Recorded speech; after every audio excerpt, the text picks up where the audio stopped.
All right, everybody. I wasn't expecting to do this alone today. I hope the title has been updated, by the way. Um,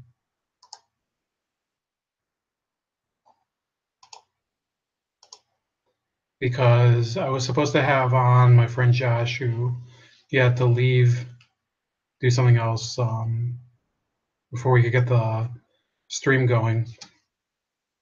So anyway, I do have the chat up. I'll be looking back at the chat every now and then. A few requests at the beginning. First of all, I want somebody put in the chat if you have an idea for a good video editing software for me. Since I had my hard drive replaced, I kind of had to just use the live stream, which is good for this. But frankly, there's a lot of other videos I prefer to do, like the For Real News, that I really need the video editing software for. And I've had like a pretty fucked up day. I woke up, I couldn't find my glasses. They fell off somewhere. It ended up being in like the crease between my mattress and the actual bed frame. So that was pretty funny.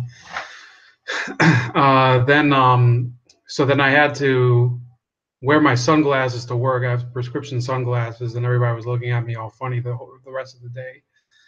That was a pretty surreal day. But actually, I had a very productive day at work. And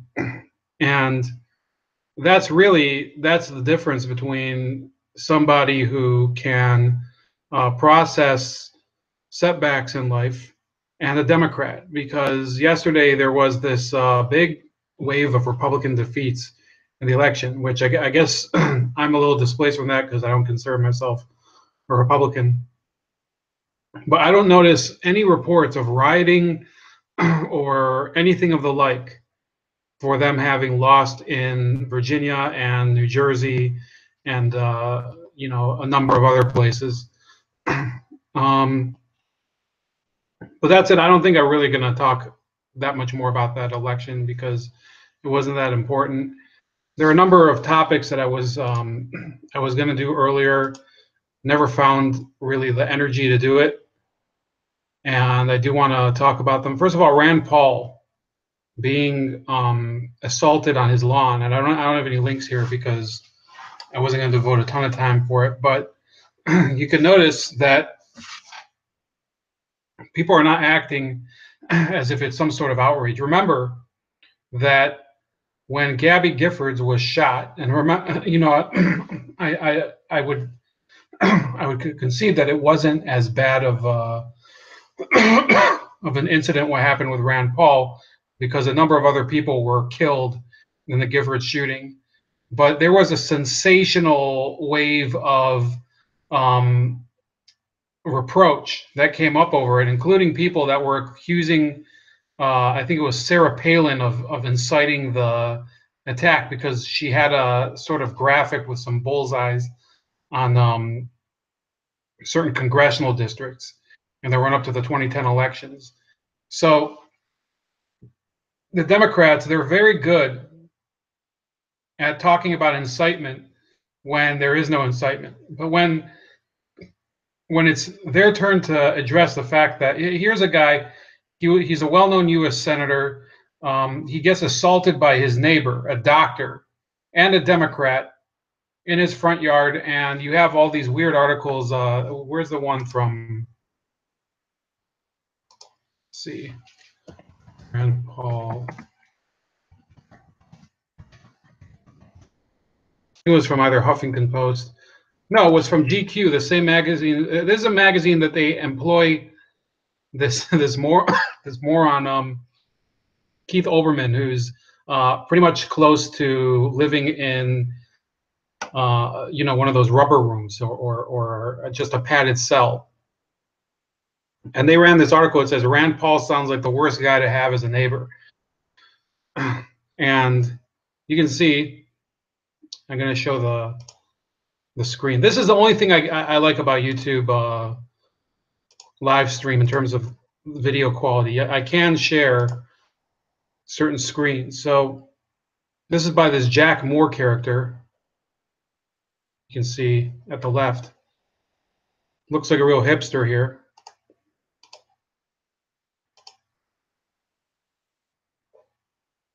See that? It says Fox News. Here's his other articles. Fox News is creating a fictional version of President Trump that never existed. And then a transgender woman just won an election against a Virginia delegate. So he's really focused on certain priorities. Despite Donald Trump's best efforts, Obamacare signups are setting new records this year. I have to really look into that one. Fox and Friends host says at least the Texas shooting victims were shot in church. Yeah, that probably is fucked up.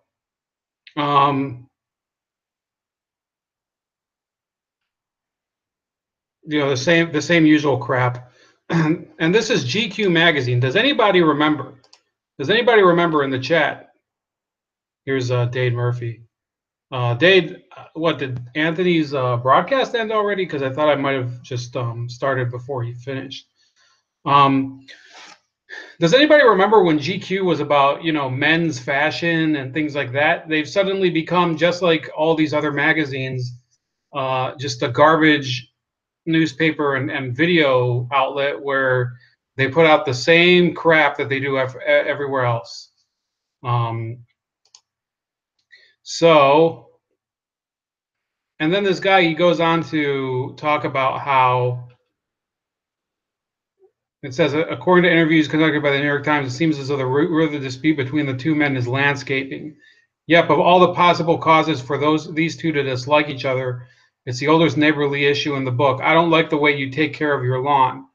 Now, you might be wondering how that has anything to do with politics. Well, it turns out that Rand Paul is a bit of an asshole about his yard.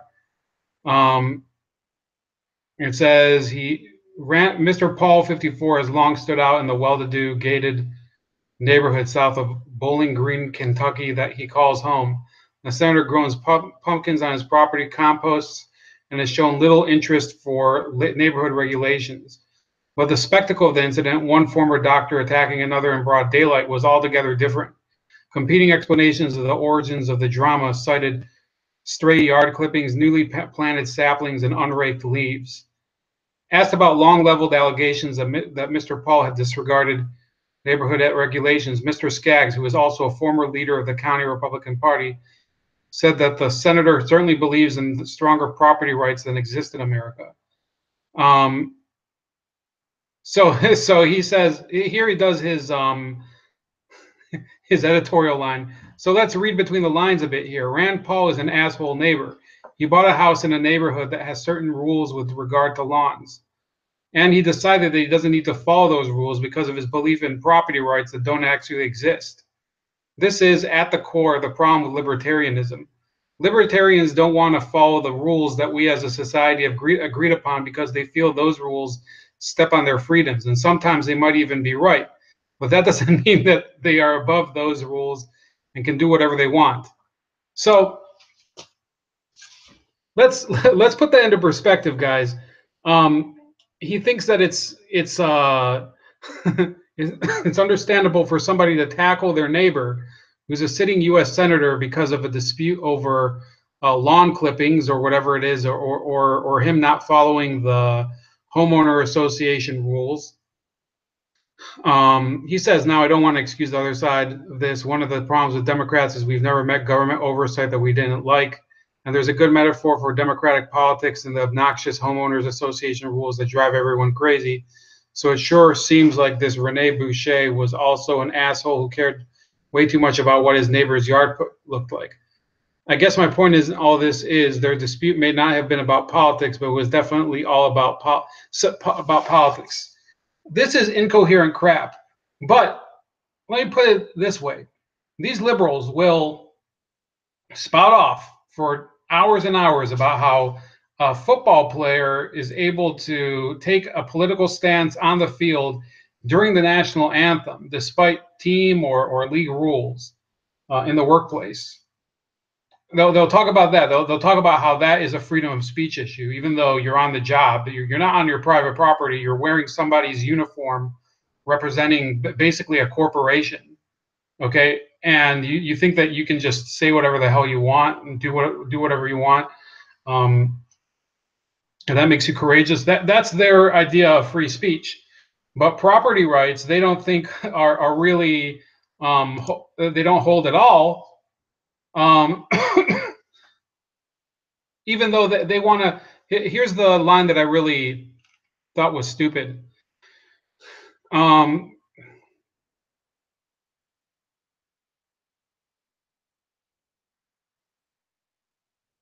Libertarians don't want to follow the rules that we as a society have agreed upon because they feel those rules step on their freedoms, and sometimes they might even be right.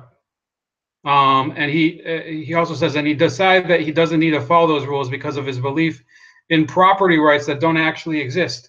So if property rights don't exist, then who says that a right to universal health care exists? That health care is a human right. Who said that that exists? If you don't believe in property rights, then why do I have to believe in healthcare being a human right? Isn't that odd? Because I don't remember that being written anywhere. There's no law that says that healthcare is a human right. Not in the United States, and probably, around the world. I don't give a fuck what they think. There's water, by the way, not beer today. Maybe I'll go get a beer when I get tired. I need a little refill here.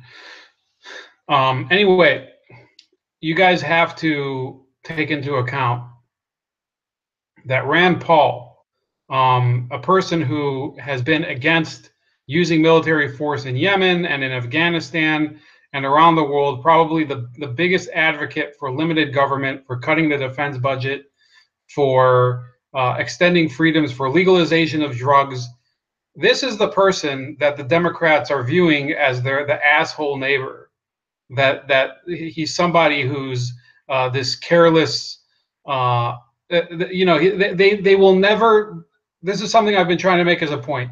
There will never be any species of conservative that's viewed as a legitimate type of point of view in the minds of the Democrats or the left, excusing certain individuals. I do talk to Carlos, for example, who was on the stream yesterday, and I'm not going to say that across the board none of these people do, but the progressives that are in power, or the liberals that are in power, both of them, no, they don't believe that any of us have legitimate points of view. They think of us as some sort of army of ninja villains, like in Teenage Mutant Ninja Turtles, like Shredder's pawns. That's how they think of us.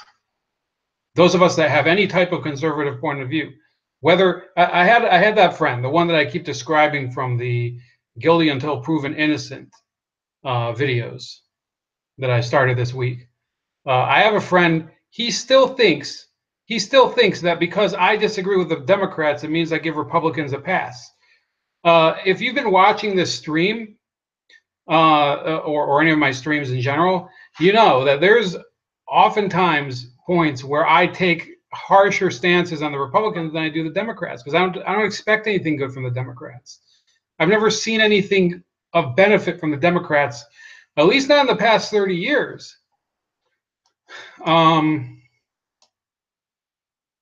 Just see this. Gotta close this stupid window here.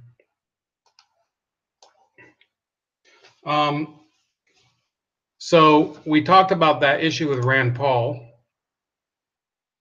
and we have somebody else. Please hop in the chat with Dave. It says GQ equals Gentleman's Quarterly. Well, no longer. It should be now. It should be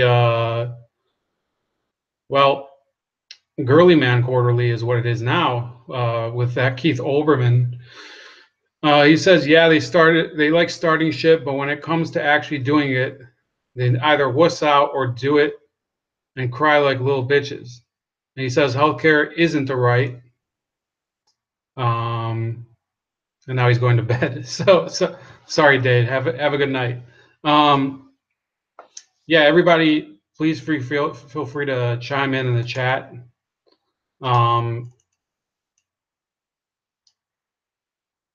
Now there is a criticism I'm going to level at Trump today, which I've already heard a few people attack him for, which is that he called for the death penalty in the case of Seyfullah.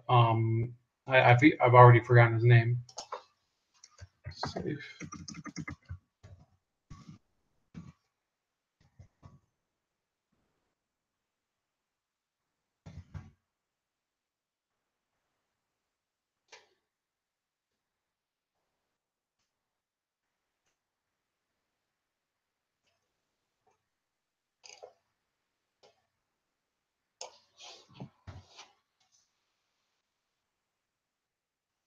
Seyfullah Saipov. Okay, um, he called for the death penalty in that case. No, that's not something you're supposed to do when you're in the executive position. I equate that to that time that Bob Beckel, in terms of procedure, Bob Beckel of Fox News one time called for the illegal execution of Julian Assange, or the illegal assassination of him on the air. That's what he he said specifically. I want the answer to Julian Assange is illegally assassinating the son of a bitch. That was what he said. Now, don't you think that does a little to undermine the due process of law? So no, I don't think the president should be ruling on that. He shouldn't be saying anything about it, except he can give his opinion about why, why he dislikes a person. Like he's called them losers before. He's called these suicide bombers losers and the like. But the liberal media, they love to jump on Donald Trump for this when remember, Donald Trump doesn't actually issue the ruling, so he's at least a little removed from the process. This is what they wrote when Ruth Bader Ginsburg ruled on him. She started talking about him during the election season. It says, RBG just risked her legacy to insult Trump. And Why She Did It by Mark Joseph Stern.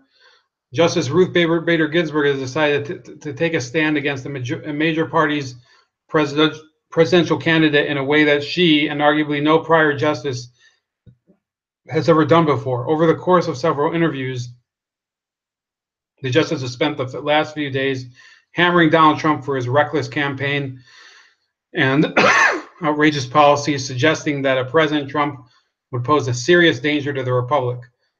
Her explicitly political statement set off a familiar firestorm about whether Ginsburg had crossed a line, sending the conservative blogosphere in particular into howling fantads.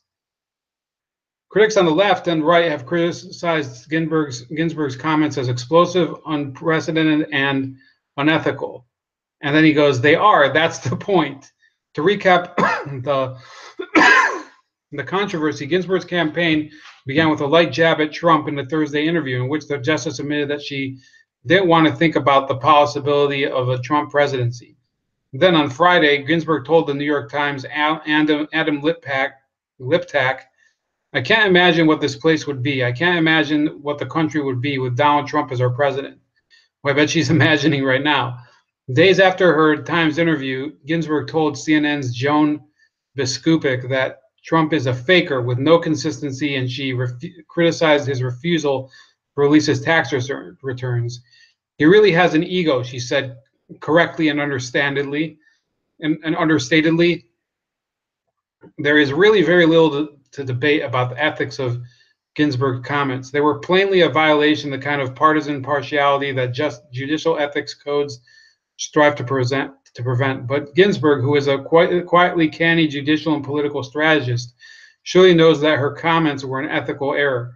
That leads to a fascinating question. Why would the justice risk her reputation and good standing and even her power to hear cases involving Trump for a few quick jabs at the candidate? The answer, I suspect, is that Ginsburg has decided to sacrifice some of her prestige in order to send as clear a warning signal about Trump as she possibly can. The subtext of Ginsburg's comments, of her willingness to comment, is that Trump poses an unparalleled threat to this country, a threat so great that she will abandon judicial propriety in order to warn against looming disaster. To be clear, what Ginsburg is doing right now, pushing her case against Trump through on-the-record interviews, is not just unethical, it's dangerous. As a general rule, justices should refrain from commenting on politics, period. That dictate applies to 83-year-old internet folk heroes as strictly as it applies to anybody else who dons judicial robes. The independence of our judiciary, and just as critically its appearance of impartiality, hinges on a consistent separation between itself and the other branches of government. That means no proclamations of loyalty to any candidate or admissions of distaste to others.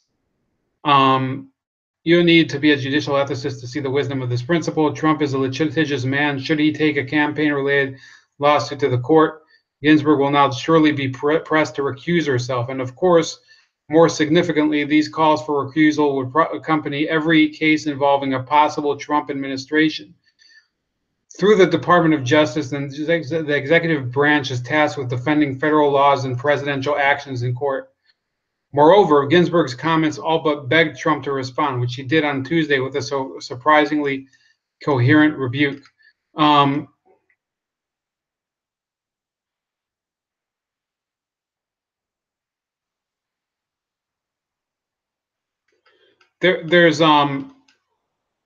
So he does bring up some of the real problematic issues.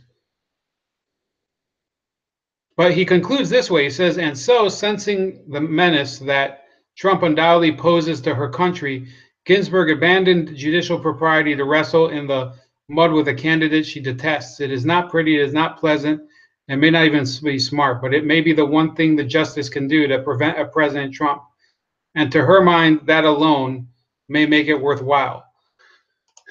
So, to summarize, this guy was basically coming out and pretending that it's justifiable that something that he admits is basically unethical and against judicial protocol. He's saying, well, one can understand the situation. No, you can't understand the situation, because the point is that if you're the Supreme Justice of the Supreme Court, and you for whatever reason you want to be involved in counteracting the decisions in cases that you disagree with one side, and you do something like this, you've basically shot yourself in the foot. Okay, any lawsuit that involves Trump right now, that or the administration, she should, according to this article, she should legitimately be recused. And this guy, he calls after all, Donald Trump is not an ordinary presidential candidate or an ordinary Republican. He is a racist, misogynistic, xenophobic bigot. He has proposed banning Muslims from entering the United States, called Mexican immigrants rapists and criminals, supported the deportation of 11 million undocumented immigrants, routinely treated women with sexist disdain, advocated for torture of suspected terrorists, and generally dismissed the rule of law. He is, as my colleague Jamel Bouie lucidly explained, Jamel Bouie is another retard from Slate. Here's his article. Donald Trump is a fascist. It says this isn't a partisan attack. Is the political label that best describes what the GOP frontrunner has become. And then you have Jamel Bouie, just has this stupid smile on his face. Let me just show you this photo. If you're gonna put out an article, oh, Donald Trump is a fascist. Well, look at, why do you have to have this photo everywhere? Like you're so glad. Okay, so let's move on from that.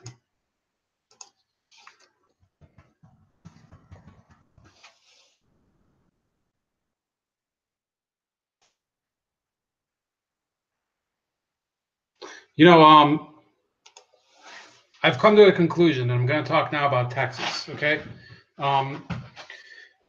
This is the liberal mindset towards everything. It's not just guns. It's not just drugs. It's not just,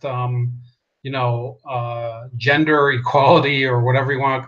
Any issue that you go through, whether it has to do with race, sex, tax, whatever it is, This is the liberal attitude.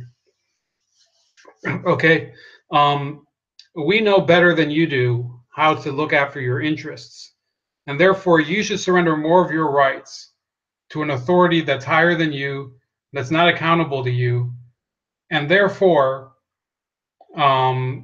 you should just trust us and keep voting for us and don't question our results. And that's about it. You can look at any single topic, whatever it is, the housing issues, public housing. If you want to look at wasteful infrastructure, okay, who are the people who keep talking about, oh, we want to build more roads? Well, why do the roads take so long to build? I see buildings that are, several stories high, built in the same time as, quarter-mile stretches of highway. It shouldn't be. It should be the other way around. Okay, if it takes so long, then obviously you don't know what the fuck you're doing. Okay, but in their mind, oh, you have to support infrastructure. We have to pay more for infrastructure. That goes for Donald Trump too, by the way, in terms of the infrastructure issue. Maybe he can make it smoother, but the idea that infrastructure, you should just trust the federal government on it, is ridiculous. And I think he has to prove himself as far as that's concerned. She sounds like a real peach. I don't know who you're talking about. Are you talking about Jamel Bowie? That's a dude, by the way. That's not Jamel Bowie is a dude. But yeah, the liberal attitude towards guns is this, and you've probably heard it in different ways, but it basically says that firearms are dangerous to the private citizen. Firearms are dangerous for the private citizen. Therefore, you should only put them in the hands of the police, who you don't trust because they are racist and authoritarian. So therefore, we need a higher government authority to determine who can have guns and basically pry into your lifestyle and track you. And any law that is already on the books, there needs to be more. It doesn't matter that the illegal guns that are already caught on the streets, often the people that are caught, the perpetrators, are not even prosecuted. I've had on this this show, I had, here, I'll even look for it.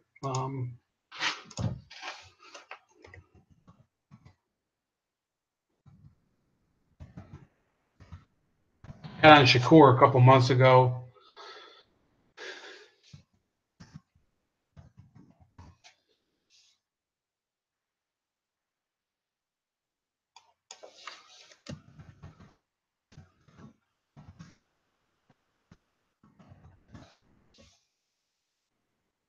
So let me get this tab. I'm just looking for the source here. I'm not going to play any video. But I'll show you the article.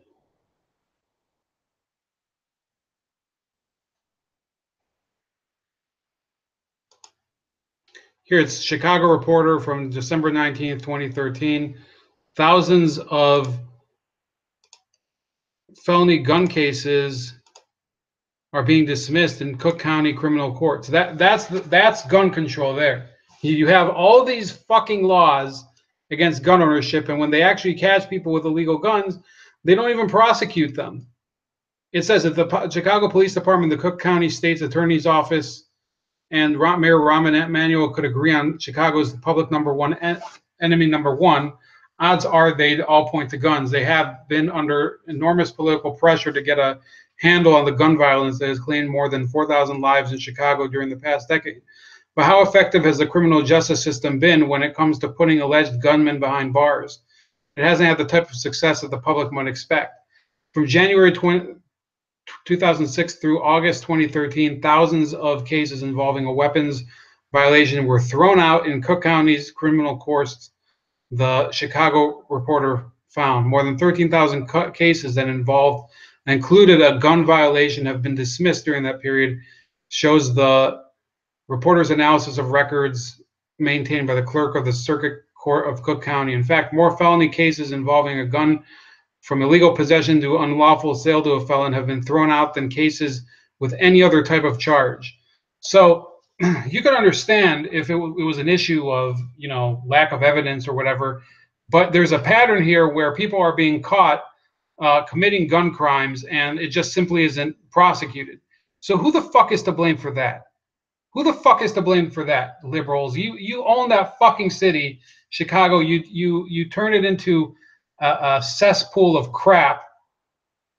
A little redundant there, but you go and turn Chicago into this balkanized, you know, map of rich neighborhoods where people are able to mingle and have just regular lives, and then you have places like Lawndale and other places on the south side that are basically war zones. Who the fuck are you kidding?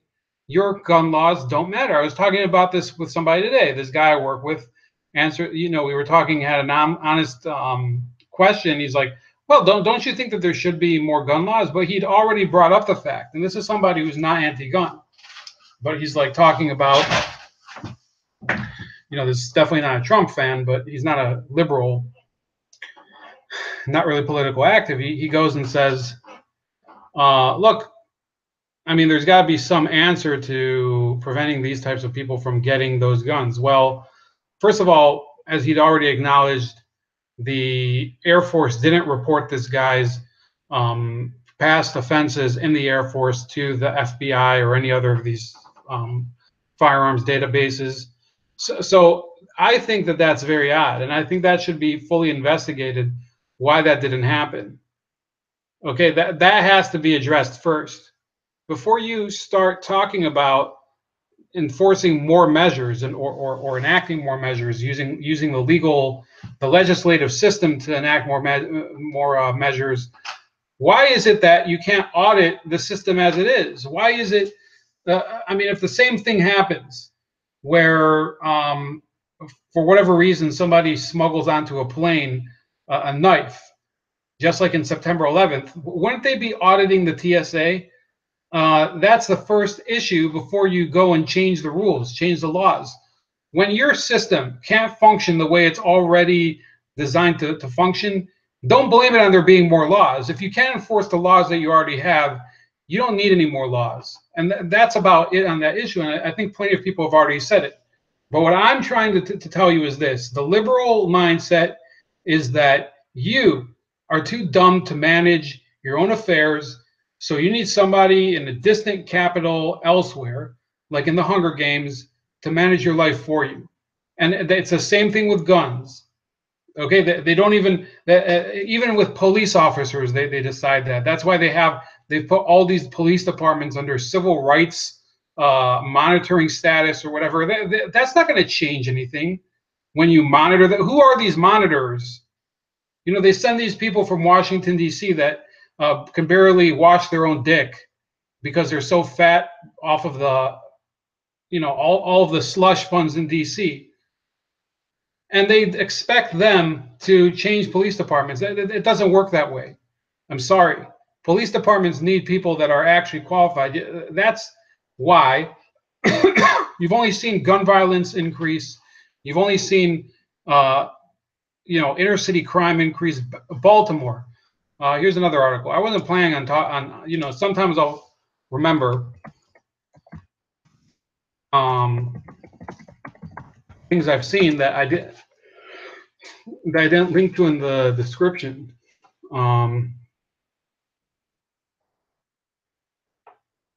Stay tuned, guys. I'll put that in the link in the chat. I mean, here we go. 6 days ago, Baltimore Sun. It says, let me just mute this in case it did another number on me.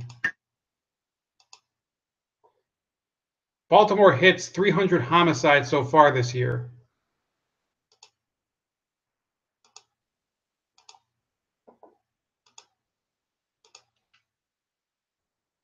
Okay. The day before, Baltimore activists will launch their second ceasefire of the year. I actually made fun of this on the For Real News one time. The city surpassed 300 homicides for 2017. 3 homicides Thursday evening pushed the city to the 300 mark for the third year in a row. And it's only November, by the way, so they could well make it to, 350 by the end of the year. At around 7:20 p.m., officers responded to the 5400 block of Moore's Run Drive and found a 31-year-old suffering from gunshot wounds. He died at an area hospital. About 20 minutes later, another 31-year-old man was found with gunshot wounds. Police said he was taken from the 200 block of South Collins Avenue to an area hospital where he died. And about an hour after that, officers found a woman inside a vacant house in the 700 block of Mura Street, suffering from a gunshot wound to her upper body. She died in an area hospital. So, what's their idea here it says Baltimore ceasefire. Planned second violence-free weekend as homicides near 300. I'm going to pull up a video from there.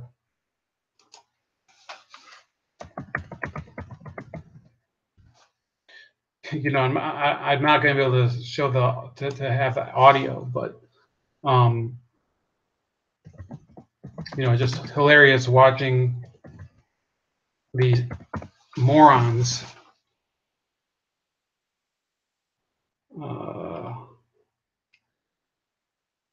Yeah, 3 months ago, it said 2 killed during Baltimore ceasefire. This is from RT America.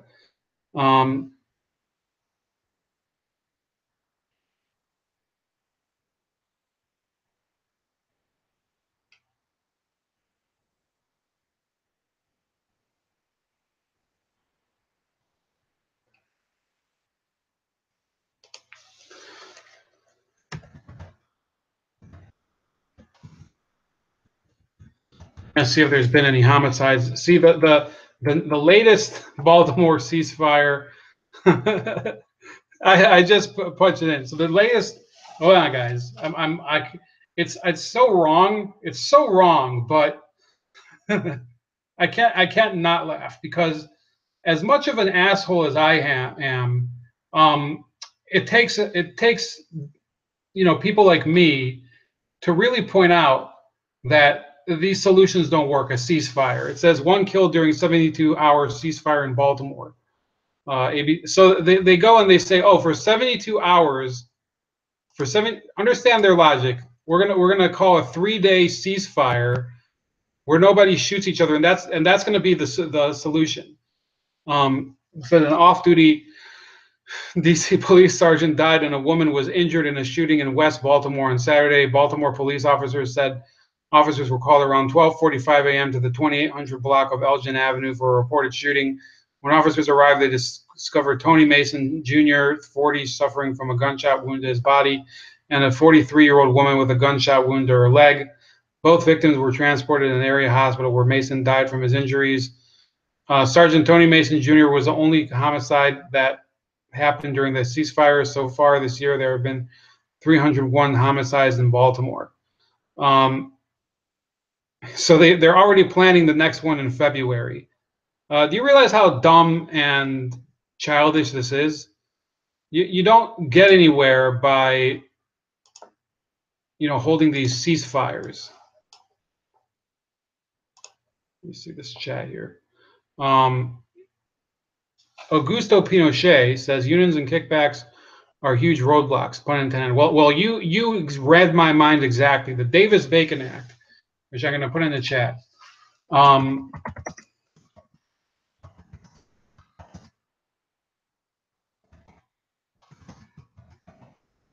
That's one of the worst pieces of legislation in terms of government waste that we have. It basically sets these higher than market wage scales that mean that we pay more per hour for every tradesperson working on one of these projects, public works projects, and therefore they have no reason to finish the job, because they can collect more. They get more money, these contractors, for doing government work than they would doing private work, because it's prevailing wage has to be higher than normal wages. Yeah, you are 100% right. The former dictator of Chile, maybe not for the first time, is 100% right on this. And then it says it's sad to see cities with such rich American history sink into chaos and corruption. Well, what are you going to do? I think it's like that around the world too, but absolutely here in America, that's the way it is. So let me explain to you why this ceasefire is stupid. Okay, so maybe there was only one death by gunshot wound during this ceasefire. I wonder though, are there homicides that happened during the ceasefire that were not by gun, and would they count towards the ceasefire? That's a good question, because it's not just possible to kill somebody using a gun. You can stab them to death too. You can poison them, things like that. So what people want to leave out is that suppose you could get rid of guns.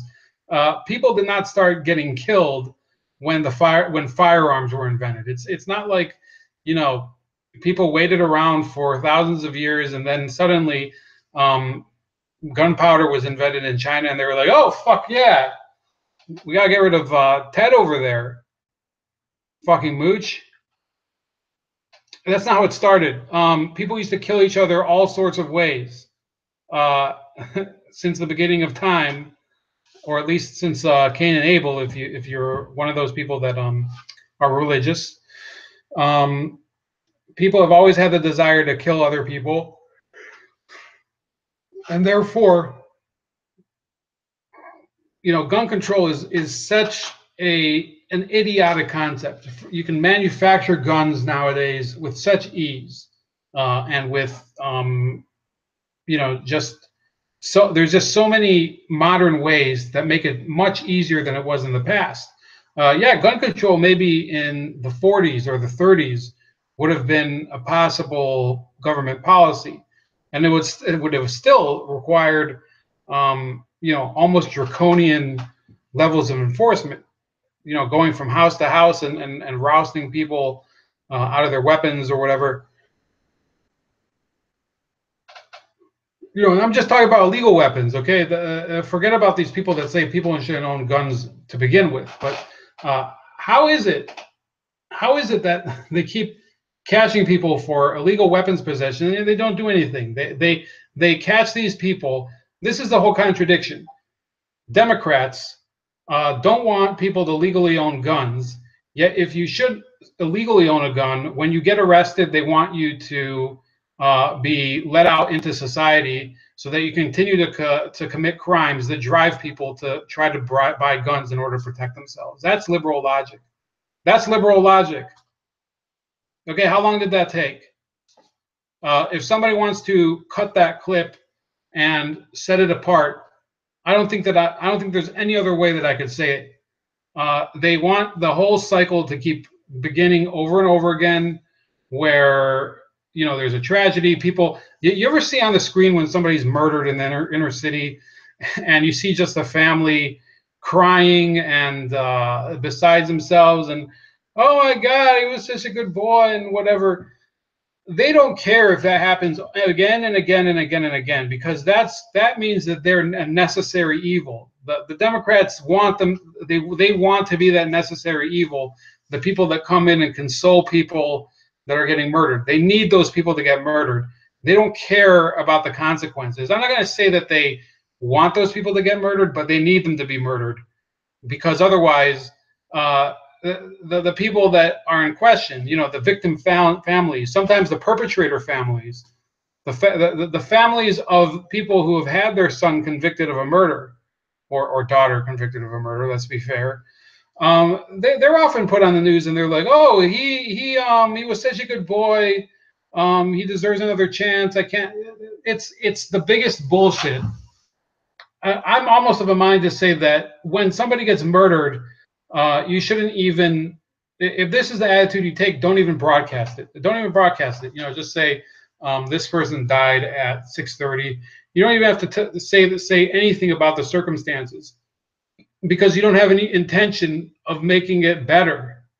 If they did, then they would be encouraging these people to probably form a neighborhood watch and get armed themselves and guard their own businesses, and that's about it. That's the best you can do. Okay, because they sure as hell don't give a fuck about helping the police. And I'll tell you what, I don't think that the police often care about helping you.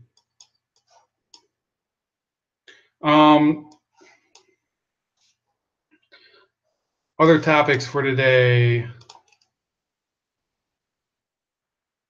So yeah, I was looking before this broadcast, this live stream, looking at a couple idiotic articles from Time magazine.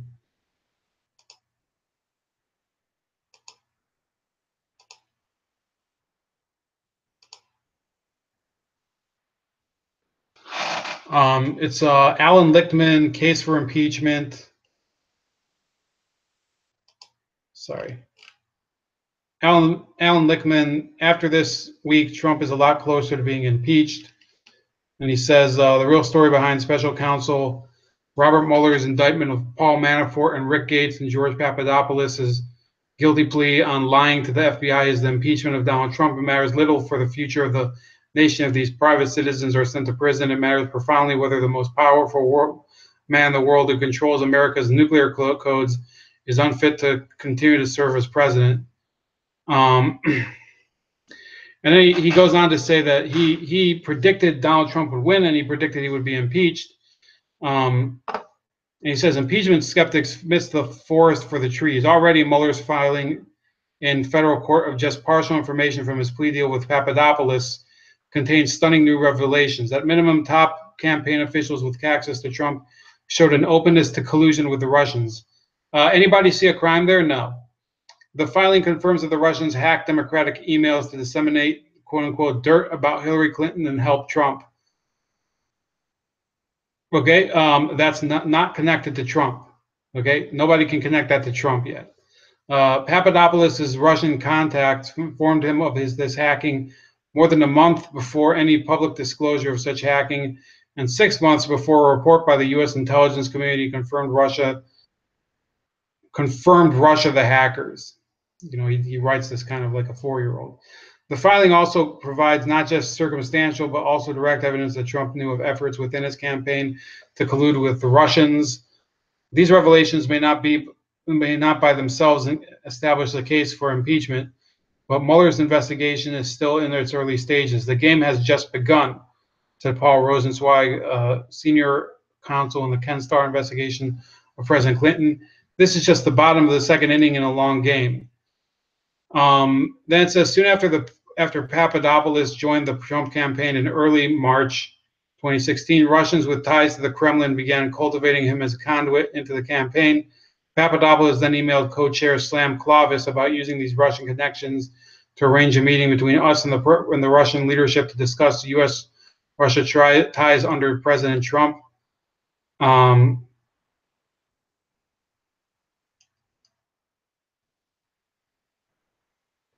And then they say, he responded they would work it through the campaign. He made no commitments, but added great work. Well, what he forgets to say is that it never happened. The meeting never happened. So you need a fucking crime in order to convict somebody. The direct evidence of Trump's knowledge of Papadopoulos' collusion with Russians came at a March 31st, 2016 meeting of the campaign's foreign policy advisors. Per the filing, Papadopoulos said to participants in sum and substance that he had connections that could help arrange a meeting between then candidate Trump and President Putin. A photograph of this 12-person meeting shows that Papadopoulos was sitting just a few feet away from candidate Trump at a conference table when he made this offer. Well, what's not mentioned is that Paul Manafort said that the meeting was a bad idea. In April 2016, one of his Russian contacts told Papadopoulos that the Russians, have dirt on her. The Russians had emails of Clinton. They have thousands of emails. Armed with this information, Papadopoulos took his quest for a Trump-Putin meeting to campaign chair Paul Manafort. On May 21st, 2016, Manafort forwarded Papadopoulos' email to his deputy, Rick Gates, saying, "We need someone to communicate that DT is not doing these trips. It should be someone low level in the campaign so as not to send any signal."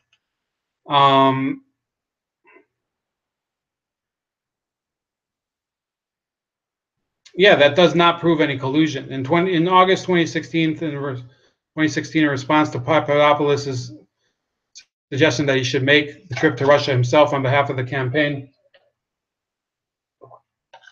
Co-chair Clovis wrote, "I would encourage you and another foreign policy advisor to the campaign to make the trip if it is feasible." The court filing says without explanation that this trip did not take place. So if it didn't take place, then what the fuck are you going to complain about now? In filing a solid case against Manafort with the prospect of a lengthy prison term, Mueller may flip an insider who can tie circumstantial evidence directly to Trump, an essential element of impeachment. It was a testimony of a Richard Nixon insider, former White House counsel John Dean, that became a tipping point in the process that led to bipartisan articles of impeachment by the House Judiciary Committee and Nixon's registration. And then it says, we have so far seen only the tip of Mueller's iceberg. New indictments and perhaps other flipped witnesses are certain to follow in Mueller's relentless investigation of the Trump-Russia connection, and also allegations that the president obstructed justice. A Russian sword of Damocles is hanging over this American president by the slenderest of threads. When this sword falls, even Republicans, as in the Nixon case, will likely be compelled to begin impeachment proceedings. Otherwise, Trump, whose approval readings are already at historic lows, will take them down in the midterm elections of 2018. Now, this is a guy who said, throughout his career, Trump has avoided accountability. Lichtman told Time on Friday. This was in April 2017. This was this year. As president, though, you cannot walk away from accountability. You can't declare bankruptcy. You can't just abandon a deal, and the ultimate accountability is impeachment. So hold on.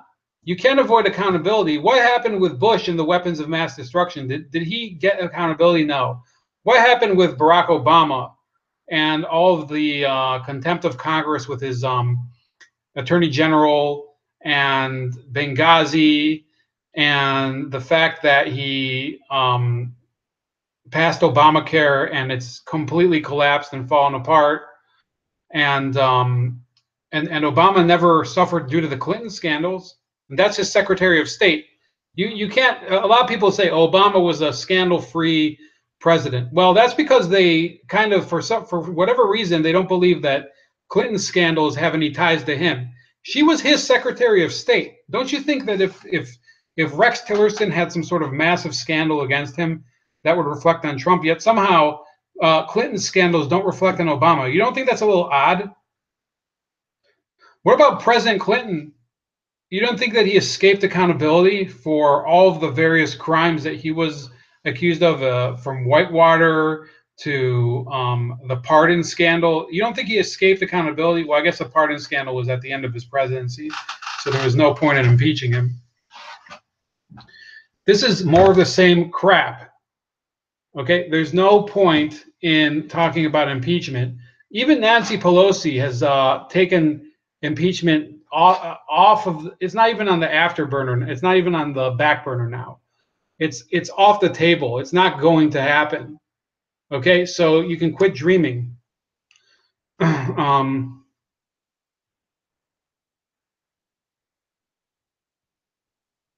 Showing picture of him as a 10-year-old. These people are untreatably deranged. So, I think that I'm going to call it a night. But yeah, remember, and distill it just like I did before. Liberal attitude towards guns is this. You're not competent enough to take your own safety into your hands. Therefore, we tell you, call the police force, which you don't trust because they're racist or they're authoritarian.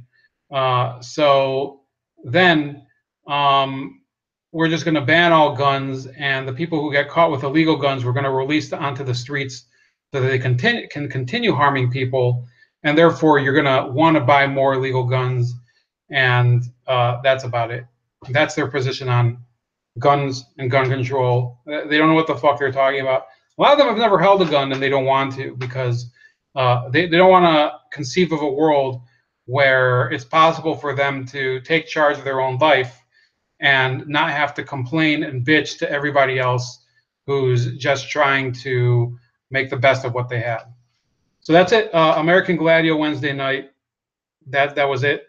Tomorrow night probably not going to be a live stream. I'm doing earlier Fridays at work, so got to get to bed earlier. Maybe I'll do one late at night if I decide to get up very early. But we'll see how it goes. So see you soon.